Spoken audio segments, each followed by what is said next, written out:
Hello दोस्तों, अलमदन online classes में आपका स्वागत है। वेलकम है, खुश आमदीद है। आज फिर हम एक क्लास लेके आए हैं आपके लिए, 10th क्लास के लिए, 10th क्लास के बच्चों के लिए। और हम रोज़ आपको एक क्लास रोज़ दे रहे हैं बाबू। और इसमें आज हम लोग चलेंगे 5 क्लास, यानी कि हमने 5 वीडियो ये लगा के बनाएंगे। 5 वीडियो इसमें है। जो चैप्टर लाए हैं बाबू, वो काव्य खंड का 5वां चैप्टर लाए हैं, भारत माता, जिसके कवि हैं या कह सकते हैं कि जिसके लेखक हैं वो आपके लेखक हैं बाबू सुमित्रानंदन पंत। तो सुमित्रानंदन पंत के बारे में सबसे पहले हम कवि परिचय पढ़ाएंगे। उसके बाद है बाबू कविता को हम एक्सप्लेनेशन करेंगे बाबू। ये भारत माता कविता जो है वो जब हम लोग आज़ाद, हम लोग जो हैं गुलाम थे, तो गुलाम बनाए हुए था अंग्रेज लोग। तो जब अंग्रेज लोग गुलाम बनाए हैं तो क्या क्या है जो हम लोगों पे सितम ढाए बाबू, क्या क्या शोषित किया है, वो सब है जो इस कविता में, भारत माता कविता में है, जो कवि सुमित्रानंदन पंत है जो बखान किए हैं। तो चलिए सबसे पहले आप चलते हैं सुमित्रानंदन पंत। इनके हम कवि परिचय देखेंगे। तो सुमित्रानंदन पंत के बारे में बाबू सबसे पहले हम जानेंगे कि सुमित्रानंदन पंत का जन्म 1900 ईस्वी में हुआ। सुमित्रानंदन पंत का जन्म कब हुआ बाबू? तो सुमित्रानंदन पंत का जन्म 1900 ईस्वी में हुआ। जन्म स्थान के बारे में पूछेगा तो बताइएगा कि कौसानी में, कौसानी। और अगर जिला के बारे में पूछे आपके एग्जामिनेशन हॉल में तो बताइएगा आपको जिला का नाम क्या है बाबू? तो अल्मोड़ा जिला। और ये है कहाँ बाबू? तो उत्तरांचल।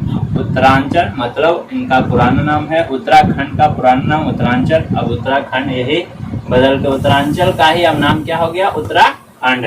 तो याद रखेंगे कि सुमित्रानंदन पंत का जन्म सन 1900 ईस्वी में कौसानी। कहाँ हुआ बाबू? तो कौसानी। उसके बाद जिला का नाम है तो अल्मोड़ा जिला। अल्मोड़ा जिला जो कि उत्तरांचल, उत्तरांचल को हम लोग क्या कहते हैं? उत्तराखंड कहते हैं। क्लियर? आगे चलेंगे। सुमित्रानंदन पंत के माता का नाम है बाबू सरस्वती देवी।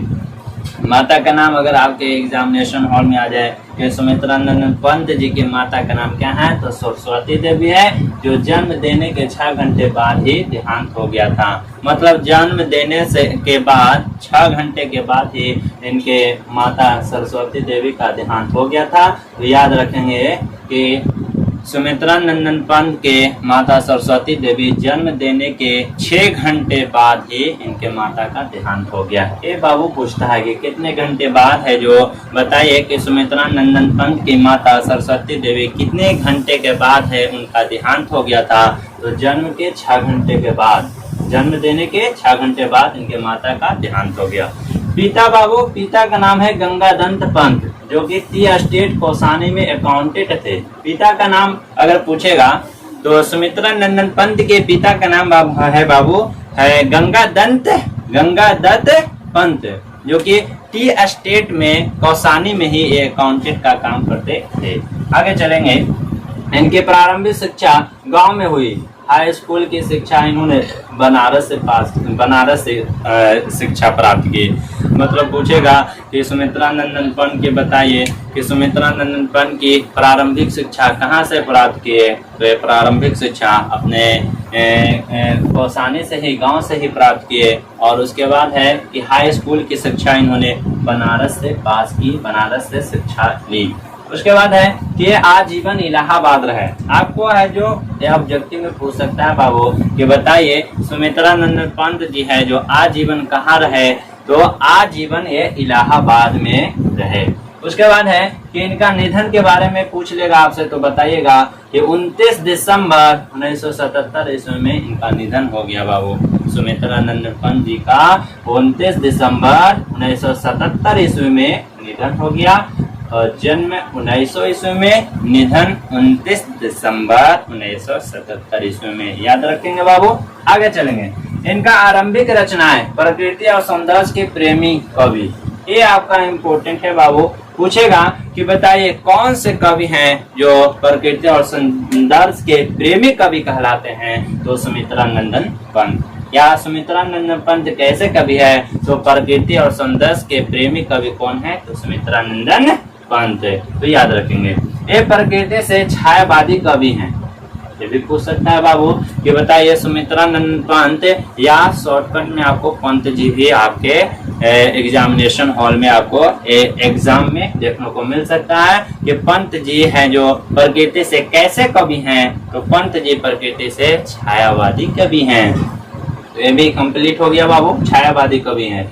ये अतिवादिता एवं संकीर्णता के घोर विरोधी थे। मतलब कह सकते हैं कि ये जो सुमित्रा नंदन पंत हैं वो किस चीज को वो विरोध करते थे? तो ये करते थे अतिवादिता एवं संकीर्णता। अतिवादिता एवं संकीर्णता के वे घोर विरोधी थे। कह सकते हैं कि बहुत ज्यादा अधिक विरोध करते थे अतिवादिता एवं संकीर्णता को। उसके बाद है इनका अंतिम काव्य है, ये भी है इम्पोर्टेंट, आपके इम्तिहान से आपके एग्जामिनेशन हॉल में हो सकता है कि बताइए पंत जी का अंतिम काव्य कौन है बाबू? तो वो लोकायतन है। पंत जी का अंतिम काव्य क्या है? तो लोकायतन।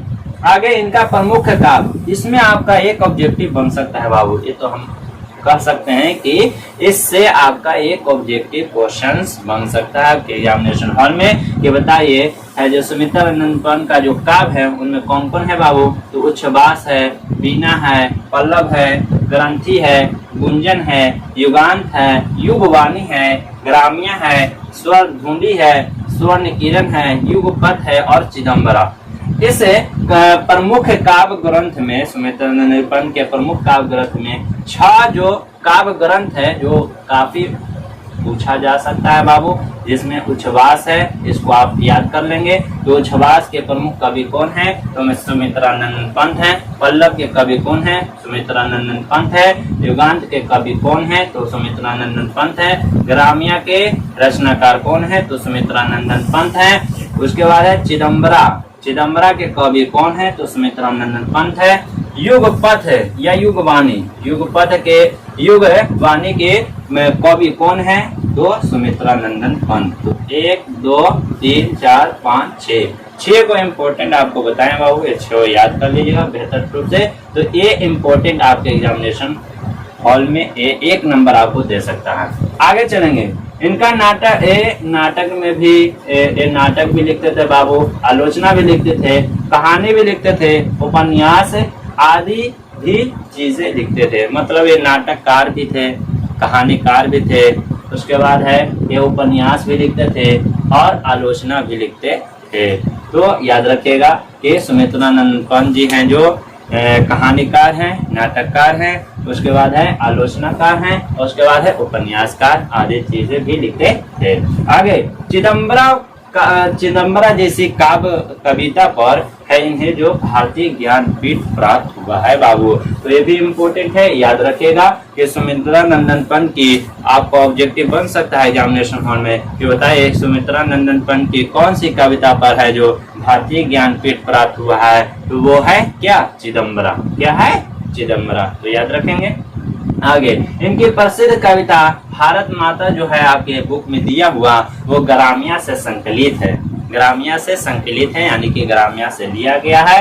यानी कि याद रखेंगे कि इनकी जो प्रसिद्ध कविता है भारत माता वो ग्राम्या जैसी कविता से संकलित है, ग्राम्या जैसी कविता से लिया गया है। तो ये था बाबू ऑब्जेक्टिव सुमित्रा नंदन पंत जी का।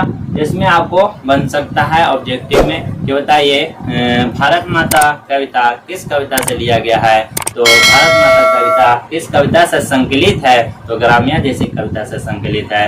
चिदंबरा जैसे काव्य पर है जो कौन सी अवार्ड प्राप्त हुआ है सुमित्रा नंदन पंत जी को?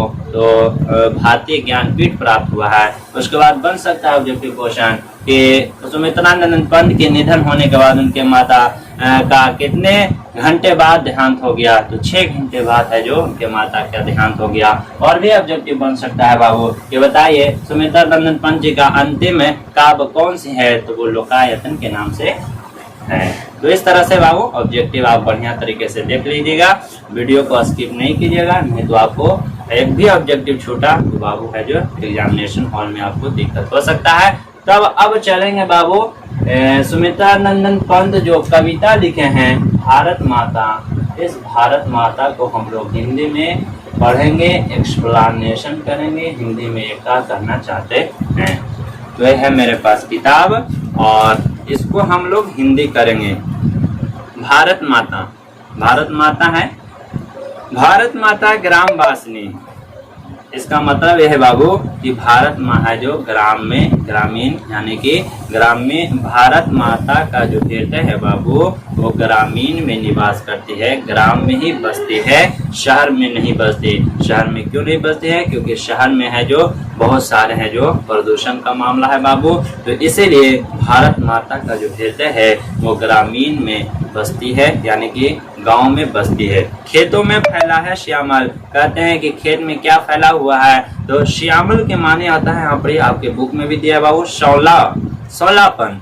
तो खेतों में फैला है श्यामल, कहते हैं कि खेत में क्या फैल गया है, तो खेत में है जो लगता है सौलापन पड़ गया है। धूल भरा मैला सा आंचल, कहते हैं कवि सुमित्रानंद पंत कि लगता है कि भारत माँ की जो आंचल है उस पे धूल बरस गया है। कैसा हो गया? धूल पड़ गया है और भारत माँ का आंचल जो है वो मैलापन हो गया है। गंगा यमुना में आंसू जल, कहते हैं कि जो गंगा जमुना नदी है उसमें भारत माता की लगता है जो आंसू है उससे है जो वो नदी भर गई है। मतलब ये तो हो नहीं सकता है, लेकिन कवि इस पर उपमा दिए बाबू कि गंगा जमुना जो नदी है उसमें लगता है कि ज्यादातर भारत माता का ही आंसू है और उससे ही गंगा यमुना नदी भर गई है। आगे मिट्टी की प्रतिमा उदासीनी, प्रतिमा के माने होता है बाबू मूर्ति, तो कहते हैं भारत माता की जो मूर्ति है वो उदासीन हो गई है, यानी कि भारत माता उदासीन हो गई हैं, बिल्कुल उनमें हलचल नहीं है,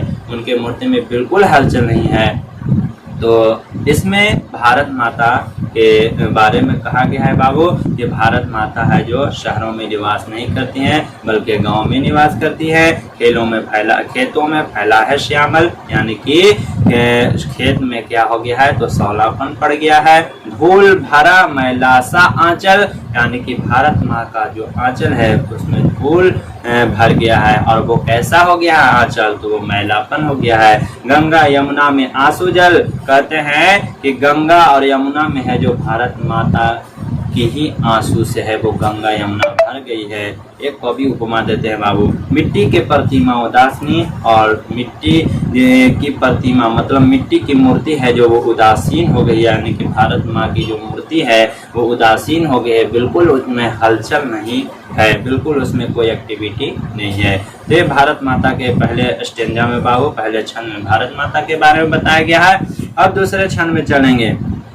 दैन जड़ित अपलक नत चितवन, दैन मतलब गरीब होता है बाबू या निर्धन, जड़ित मतलब चेतनाहीन, अपलक मतलब एक टक किसी को देखना, नत नत मतलब झुका हुआ बाबू, और चितवन मतलब दृष्टि, यानी कि दैन मतलब गरीब, चेतनाहीन, अपलक मतलब एक टक है जो उनका दृष्टि है वो झुक गया है, यानी कि भारत माँ का दैन मतलब गरीब, जड़ित मतलब चेतनाहीन, अपलक यानी कि एकटक, नत झुका हुआ, चितवन मतलब दृष्टि होता है बाबू। तो कहते हैं कि गरीब लोग हैं जो चेतनाहीन हो गया है और अचानक एकाएक है जो उसका है जो दृष्टि है वो झुक गया है, उसका दृष्टि मतलब देखने का नजरिया वो झुका हुआ है। अधरों में चीर नीरव रोदन, चीर के माने होता है बाबू पुराना, और नीरव रोदन मतलब ध्वनिहीन होता है।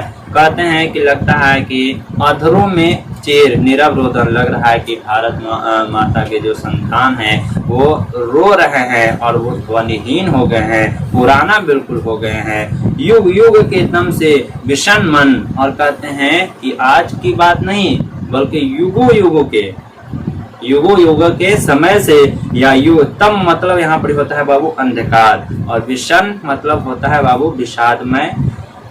तो यहाँ पर कह रहे हैं कि जब भारत गुलाम बन गया था बाबू अंग्रेज लोग है जो भारत को गुलाम बना लिया था, तो उस समय की बात की जा रही है कि आज की बात नहीं बल्कि 200 साल है जो भारत जैसे देश पर है जो अंग्रेजों ने राज किया।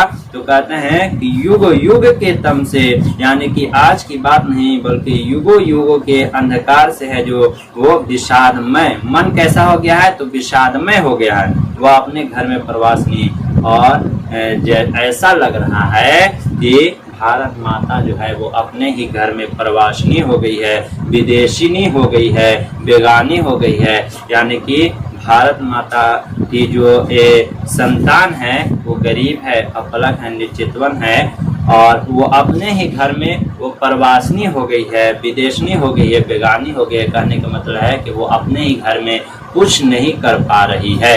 जिस तरह से हम लोग बाबू देखते हैं कि एक मेहमान आपके घर में आता है और आने के बाद है जो अगर कहीं बाय द वे लड़ाई हो रहा है तो लड़ाई होने के दरमियान है जो वो मेहमान है जो किसी को भी मारता है तो वो मेहमान है जो कुछ नहीं बोलता है क्योंकि वो मेहमान बन के आपके घर में आया है। ठीक उसी तरह से भारत माता पर भी लग रहा है कि भारत माँ जो अपने ही घर में कुछ नहीं कर पा रही है और उनके जो हम संतान हैं हमारे पूर्वज लोग जो थे उन पर है जो युगों युगों से मतलब उन पे सीता ढाया जा रहा है। तो इसीलिए कहा गया कि वो अपने ही घर में प्रवासनी हो गई, यानी कि अपने ही घर में विदेशनी हो गई, वो कुछ नहीं कर पा रही है। 30 मतलब 30 होता है बाबू, कोटि मतलब करोड़ होता है। संतान नग्न तन, नग्न मतलब यहाँ पर नंगा कहा गया है, तन मतलब शरीर होता है बाबू। तो कहते हैं कि 30 करोड़ संतान नग्न तन, ये भारत की स्थिति को दर्शाया जा रहा है बाबू। अभी नहीं बल्कि जिस समय हमारा भारत गुलाम था उस समय की स्थिति को बताया जा रहा है कि 30 कोटि संतान नग्न तन मतलब 30 करोड़ संतान है जो नंगा, नंगा मतलब पूरे जिस्म से नंगा नहीं बल्कि उसे कह सकते हैं कि पहनने के लिए अच्छे वस्त्र नहीं है। तो 30 कोटि संतान नग्न तन मतलब 30 करोड़ संतान जो भारत माता के है वो उसका शरीर है जो नंगा है, मतलब पहनने के लिए बढ़िया वस्त्र नहीं है उसके पास। अर्ध क्षुतिज, अर्ध मतलब आधा, क्षुतिज मतलब है जो भूखा, शोषित मतलब उस पर जुल्म सितम हो रहा है, शोषित किया जा रहा है। निरसजन मतलब इसका मतलब होगा बाबू निहत्थे लोग या जिसके पास हथियार नहीं है। कहते हैं कि अर्ध मतलब आधा तो वो शोषित हैं, मतलब आधा तो भारत माँ की जो संतान है वो भूखे हैं और आधा तो शोषित किया जा रहा है। कहने का मतलब है आधा उस पर जुल्म सितम ढाया जा रहा है, उस पे है जो मतलब उससे काम लिया जा रहा है और उसको बढ़िया मजदूरी नहीं दिया जा रहा है। पहले बाबू अंग्रेज लोग है जो भारतीय लोगों को इस तरह से गुलाम बना लिया था कि दर्दनाक वो आज हम लोग पढ़ते हैं तो हम लोगों को लगता है कि क्या हम लोग ऊपर जुल्म सितम होता था। लेकिन खुशी मनाइए कि हमारा भारत आजाद हो गया बाबू। तो अर्ध शोषित, शोषित निरसजन कहते हैं आधा तो बाबू भूखा है भारत की संतान, शोषित मतलब आधे पे है जो शोषित किया जा रहा है, जुल्म सितम ढाया जा रहा है उस पर और मतलब है जो उसे काम लिया जा रहा है लेकिन अंग्रेजों के द्वारा उसे बढ़िया है जो उसका काम का है जो मजदूरी नहीं दिया जा रहा। निरसजन मतलब निहत्थे लोग, मतलब आधे तो उनके पास निहत्थे हैं, आधे तो उनके पास हथियार नहीं है। तो 30 कोटि संतान नग्न तन मतलब 30 करोड़ संतान है जो भारत की माँ की, वो उसका शरीर है जो कैसा है तो नंगा है, मतलब कह सकते हैं उसके पहनने के बढ़िया वस्त्र नहीं है। अर्ध शोषित मतलब आधा तो वो भूखे हैं, आधा शोषित किए जा रहे हैं, आधा निहत्थे लोग हैं, मतलब उनके पास हथियार नहीं है। मूढ़ असभ्य कहते हैं कि मूर्ख भी हैं, असभ्य जिसके पास मतलब रहने का घर आवास नहीं हो बाबू उसी को कह सकते हैं असभ्य। तो पहले बाबू खाने को बेहतर तरीके से नहीं मिलता था, पहनने को बेहतर कपड़ा नहीं मिलता था, तो हम कह सकते हैं कि कैसे वो आवास उनको मिलता होगा या कैसे वो आवास बना सकते हैं, घर बना सकते हैं। तो असभ्य थे मतलब रहने का बेहतर उनके पास है जो घर नहीं था। अशिक्षित मतलब अशिक्षित भी थे, मतलब शिक्षा ग्रहण नहीं करने दिया जाता था, सबको शिक्षा प्राप्त नहीं करने देता था। कौन? अंग्रेज लोग। निर्धन थे मतलब गरीब थे। नत मस्तक उनकी सिर झुकी हुई है, तरुतल निवासनी उनकी सिर झुकी हुई है वृक्ष के नीचे। और ऐसा लग रहा है कि उनकी सिर जो है वो एक वृक्ष के नीचे झुकी हुई है। कहने का मतलब है कि वो वृक्ष के नीचे है जो अपना है जो जिंदगी गुजारते हुए नजर आते थे। कब? जब हमारा भारत है जो क्या हो गया था बाबू, तो भारत गुलाम बन गया था। तो ये अंग्रेजों लोगों का बात बताया गया कि पहले अंग्रेज लोग है जो भारत के लोगों पर कैसा जुल्म से ढाता था। आगे चलेंगे। स्वर्ण शश पर पद तल लुंठित धरती सा सहिष्णु मन कुंठित। कहते हैं स्वर्ण मतलब सोना, शश मतलब होता है बाबू फसल, पर पद तल लुंठित। कहते हैं कि सोने जैसी फसल को है जो रौंदा जाता है, दूसरे के पाँव के नीचे रौंदा जाता है। लुंठित मतलब रौंदा जाना बाबू। तो ऐसा लगता है कि सोने जैसे फसल को है जो दूसरों के पाँव के नीचे रौंदा जाता है। धरती सा सहिष्णु मन कुंठित। और जिस तरह से धरती है जो सहनशील होती है बाबू, उसी तरह से हम है जो भारत लोगों का जो मन कैसा था, वो कुंठित था, यानी कि रुका हुआ था। कैसा था? तो रुका हुआ था। यानी कि धरती, जिस तरह से धरती सहनशील होती है बाबू, उसी तरह से हमारा मन भी बाबू रुका हुआ था, सहनशील था भारतीय लोगों का। करंदन मतलब, करंदन का मतलब रुदन या रोना होता है बाबू। कंपित मतलब हम लोग जब आजाद नहीं किए होते, यानी कि गुलाम बनाए होता जब अंग्रेज लोग, तो उस समय की स्थिति को बताया जा रहा है कि रोते थे लोग। कंपित मतलब कांपते भी थे। अधर, अधर मतलब होंठ। मौन स्मित मतलब मुस्कुराहट होती थी, लेकिन उनका मौन जो है बाबू वो बिल्कुल बंद रहता था। कहने का मतलब है उनका होंठ जो है वो बिल्कुल बंद रहता था। वो मुस्कुरा नहीं सकते थे, हंस नहीं सकते थे। उस समय की बात की जा रही है। जिस तरह से माँ है जो किसी बच्चे को बाबू मारती है, तो वो किसी समय कुछ क्षण में है जो वो हंसने के लिए तत्पर होती है, लेकिन वो माँ के डर से हंस नहीं पाता है बच्चा। ठीक उसी तरह से है जो भारतीय लोगों को स्थिति को दर्शाया जाता है कि भारतीय लोगों को है जो मन पे होंठ को मुस्कुरा भी नहीं सकता था, होंठ रहते हुए भी।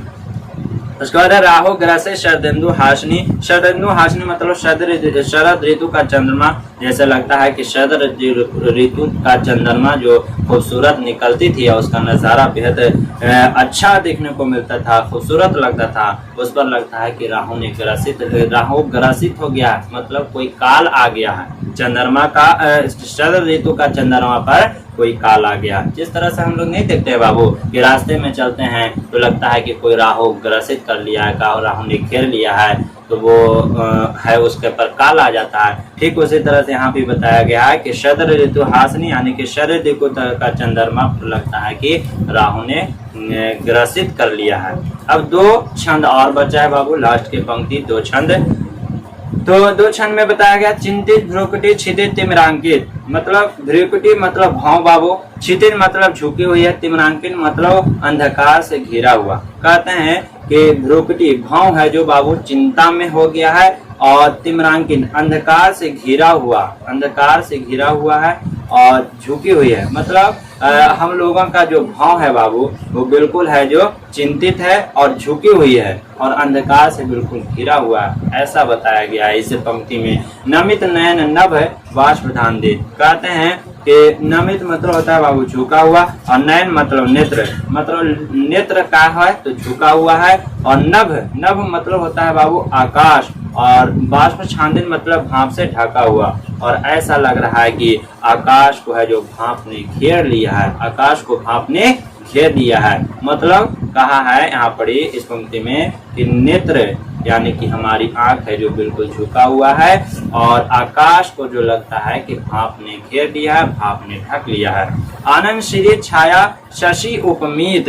कहते हैं कि आनंद श्री मतलब मुख की शोभा, और शशि उपमीत मतलब चंद्रमा से उपमा दी जाने वाली। कहते हैं कि हमारी मुख की जो शोभा था, हम भारतीयों की मुख की जो शोभा था वो चंद्रमा से उपमा दी जाने वाली थी, वो भी अब छीना गया है। ज्ञान मूढ़ गीता प्रकाशनी, इसको कहते हैं बाबू इस पंक्ति में कि ज्ञान मूढ़ गीता प्रकाशनी, किसी के पास ज्ञान है तो वो मूर्ख हो सकता है? मूर्ख नहीं हो सकता है। तो कहते हैं कि ज्ञान होकर भी वो मूर्ख है, तो ज्ञान होकर भी मूर्ख है कौन? तो जहाँ गीता का प्रकाशन हुआ है, मतलब हमारे भारतीय लोगों के बारे में बताया गया है कि जहाँ गीता का प्रकाशन हुआ है, गीता से है जो लोग गीता को, एक तो गीता जैसी किताब को लोग पढ़ के है जो विद्वान हो गए, लेकिन ज्ञान रह कर भी यहाँ पर कहा गया है कि ज्ञान मूढ़, यानी कि ज्ञान रहते हुए भी मूर्ख बताया गया है। सफल आज उसका तप संयम, और आखिरी पंक्ति है बाबू कि सफल आज उसका तप संयम, पीला अहिंसा स्तन सुधोपम, हरति जन मन भय भम तम भ्रम, जग जननी जीवन विकासनी। कहते हैं कि सफल आज, इस सबसे लास्ट पंक्ति में है भारत माता की महानता को बताया गया बाबू। शुरू में तो भारत माता की है जो है बताया गया कि वो अपने ही घर में प्रवासिनी है। उसके बाद है भारत माँ के बारे में बताया गया कि वो मिट्टी की मूर्ति है। लेकिन यहाँ पर बताया गया बाबू कि सफल, सबसे लास्ट पंक्ति में, कविता के पंक्ति में कि सफल आज उसका तप संयम, मतलब भारत माता की जो तप संयम है वो आज सफल होने जा रहा है। पीला अहिंसा स्तन सुधोपम, जिस तरह से आप लोग एग्जाम दीजिएगा और जब रिजल्ट आ जाएगा तो आपका तप संयम है, आपका जो सब्र है, सब्र का जब फल मीठा आएगा तो उसमें आपका सफल हो जाएंगे, मतलब तप संयम आपका सफल हो जाएगा। तो कहते हैं कि सफल आज उसका तप संयम, यानी कि भारत माता की जो तप संयम की है उसका आज सफल देखने को मिल रहा है। पीला अहिंसा स्तन सुधोपम, स्तन मतलब अमृत के जैसा और सुधोपम मतलब है जो दूध, स्तन मतलब दूध और सुधोपम मतलब अमृत के जैसा। तो कहते हैं कि स्तन मतलब स्तन का दूध। तो कहते हैं कि पीला अहिंसा जो स्तन का दूध है वो मतलब भारत के लोगों को, या कह सकते हैं कि महात्मा गांधी को पिला करके है जो अमृत के जैसा स्तन का दूध भारत माता, हरती जन, जन मतलब लोग, और मन मतलब मन हो गया, उसके पास भय मतलब डर हो गया, भम तम भ्रम। कहते हैं कि हरती मतलब हर ली है, यानी कि गांधी जी को अहिंसा रूपी स्तन, अमृत के जैसा स्तन का दूध पिलाकर भारत माता लगता है कि हरती मतलब हर ली है, सारे कष्ट को, सारे दुख को, सारे भय को, डर को, भ्रम को, मतलब भारतीय लोगों में जो भ्रम था, डर था अंग्रेजों को लेकर के, तो वो एक ऐसा भारत माता है जो गांधी जी को अहिंसा रूपी दूध पिला के भेजा, तो वो सारे गांधी जी जो है सारे गांधी जी है जो सारे लोगों के दिलों में, या सारे लोगों के डर को है जो अंग्रेजों के डर को खत्म कर दिया। और खत्म करने के बाद कहते हैं कि जग जननी जीवन विकासनी, कहते हैं कि जो संसार की जननी है जो जीवन को विकास करने वाले, संसार की जननी कहा गया भारत माता को बाबू। तो कहते हैं कि हमारी भारत माता है जो संसार की जननी है और जीवन विकासनी, और वो जीवन की विकास करने वाली है, जीवन को विकसित करने वाली है। तो जग जननी, संसार की जननी कहलाती है कौन? भारत माता। तो यही कहा गया कि बाबू सफल आज भारत माता का तप संयम सफल हो जाता है। अहिंसा रूपी दूध पिला करके है जो गांधी जी को भेजकर है जो गांधी जी को भेजकर सारे लोगों के डर से, सारे लोगों के दिलों से है जो अंग्रेजों का खौफ, अंग्रेजों का डर है जो भारत माँ खत्म कर देती है। और अंत में कहती है कि जग जननी जीवन विकासनी, और भारत माता के महत्ता को बताया गया है कि भारत माँ जो सारे संसार की जननी है और जीवन को विकास करने वाली है, यानी कि जीवन को विकसित करती हैं। तो इस तरह से बाबू आपको लास्ट की पंक्ति में है जो भारत माता की है जो महत्ता को बताया गया, अहमियत को बताया गया है। और इस तरह से हम लोग आज़ाद हो गए, हम लोग हैं जो अंग्रेज़ों के चंगुल से आज़ाद होंगे, मुंहतोड़ अंग्रेज़ों का जवाब दिए और अंग्रेज़ों से लड़ के हम लोग है जो उसका सामना किए, और सामना करके है जो वो क्या किए, तो 15 अगस्त 1947 से हमारा भारत आज़ाद हो गया बाबू। एक कविता था बाबू, भारत माता ग्रामवासी भारत माता। तो इससे आपको क्वेश्चन बन सकता है, तो आपने बेहतर तरीके से सुना होगा तो आप क्वेश्चन पूरा बना लीजिएगा। जाइए, वीडियो को अच्छा लगे तो बाबू, या जो भी लगे तो वीडियो को अच्छा लगे या कोई त्रुटि हो तो आप कमेंट में जरूर लिखेंगे, और अच्छा लगे तो अपने दोस्तों में शेयर कर देंगे। और अगर हमारे चैनल पे नए हैं तो हमारे चैनल को सब्सक्राइब करेंगे। आगे धन्यवाद, मिलेंगे अगले वीडियो में। जय हिंद।